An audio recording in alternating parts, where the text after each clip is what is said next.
extroverted feelers are trying to fornicate with each other, while introverted feelers are like masturbating next to each other.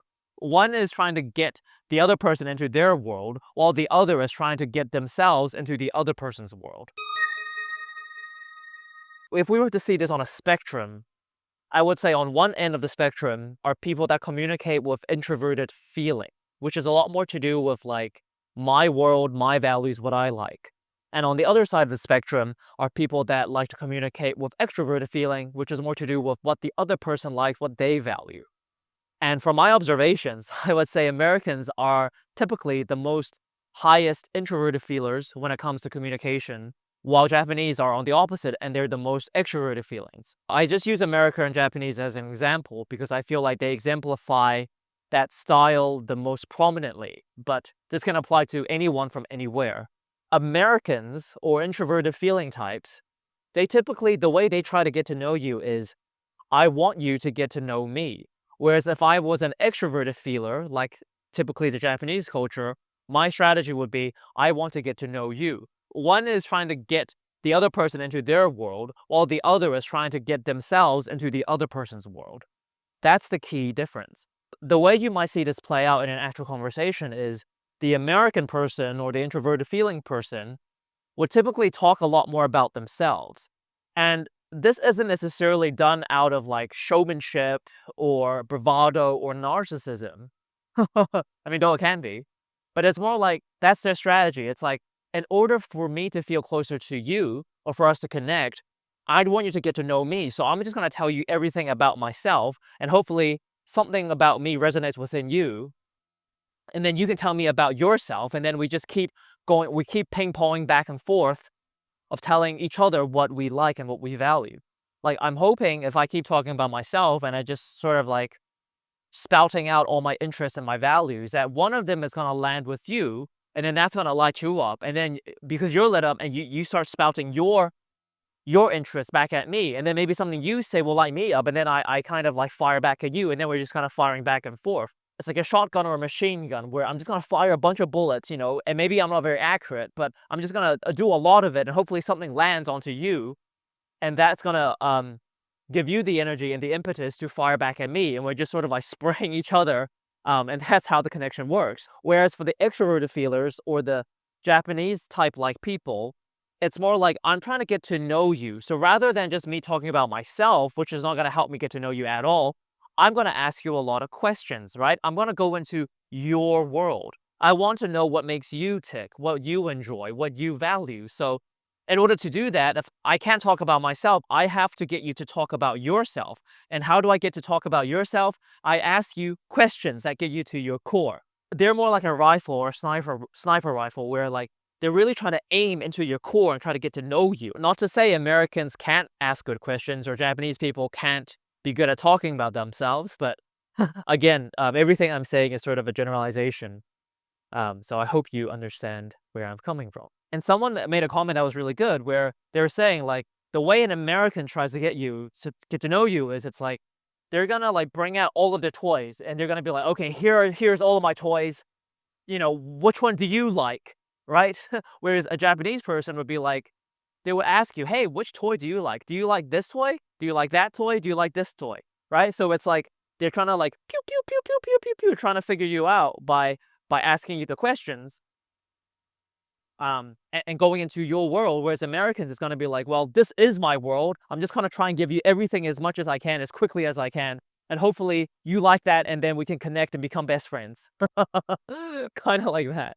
But sometimes it gets awkward when like they're not, especially with Japanese and Americans, because they're on the extreme ends. It's like if they're only communicating in their own style, they're not able to adapt to the other person's, then the connection may be really difficult to form. Because like the American might be spouting out about themselves and talking about everything, and then the Japanese people keeps asking them questions, and then the American keeps talking about themselves, and then it's just like American's energy keeps expanding, and then the Japanese person's energy kind of starts shrinking, right? And then it's like they're not really connecting. It's more like a one-man show.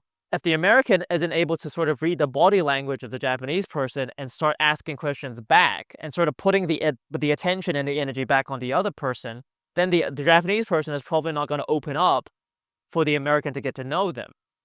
And if the Japanese person is too shy to talk about themselves and like sort of like expand themselves up, then the American may never notice that they're uncomfortable in the conversation and might just keep talking about themselves, which is something I witnessed many times. And then this is where the disconnection may happen. I'm neither American nor Japanese, but I would say the way I communicate is closer to a Japanese person's, where I like to put the attention on the other person and ask them questions and get to know them rather than just talk about myself. So, being on the receiving end of the American that talks too much, I can understand, I would say, at least a little bit how perhaps an even more extroverted feeling person may feel when interacting with a very introverted feeling person. From an extroverted feeler's perspective, and this is sort of like my little PSA, I'm like, come on guys, let's all communicate like this because it's better. It's like, if you have the courtesy to put the attention on the other person to get them to open up, and they do the same to you, and you're both courteous to each other, and you help each other open up, then I find the communication and the sharing that comes from that is so much purer and deeper than just two persons sort of like masturbating in front of each other. Extroverted feelers are trying to fornicate with each other, while introverted feelers are like masturbating next to each other. Though I would say what's really cool and I would say important is that they learn from each other. An American learns to read body language a bit more and ask better questions and put the attention more on the other person. And the Japanese person learns to like be more in their own world, have more of their own backbone, and learn to not feel guilty about talking themselves, and if anything, own themselves that they are.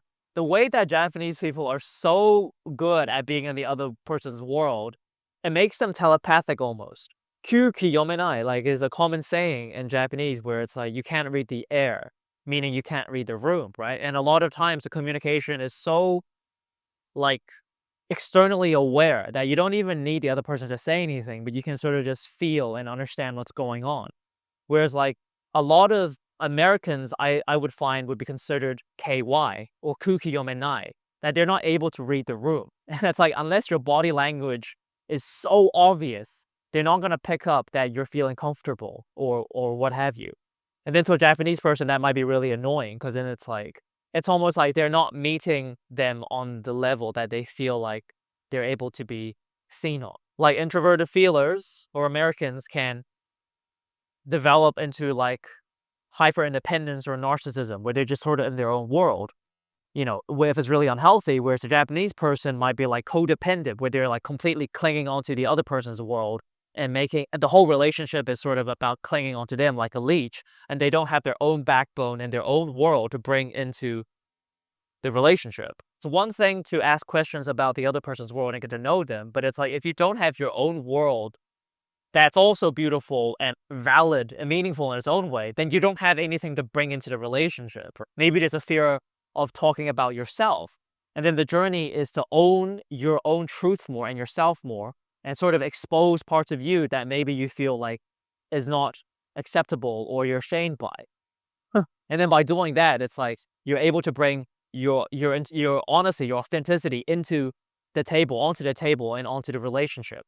It's like accepting yourself unconditionally and loving yourself because that's just who you really are, rather than hinging that completely based on the condition of an external party saying that it is acceptable, which I feel like is what Americans do quite well, and if anything too well, to the point where like they don't consider it at all the values of other people, and sometimes their own values can actually be really destructive, but because they're so like stubborn and attached to their own world, they're not able to expand out of their world and ultimately expand themselves. The expansion or the growth for the American type person would be to venture out from their own world into other people's worlds.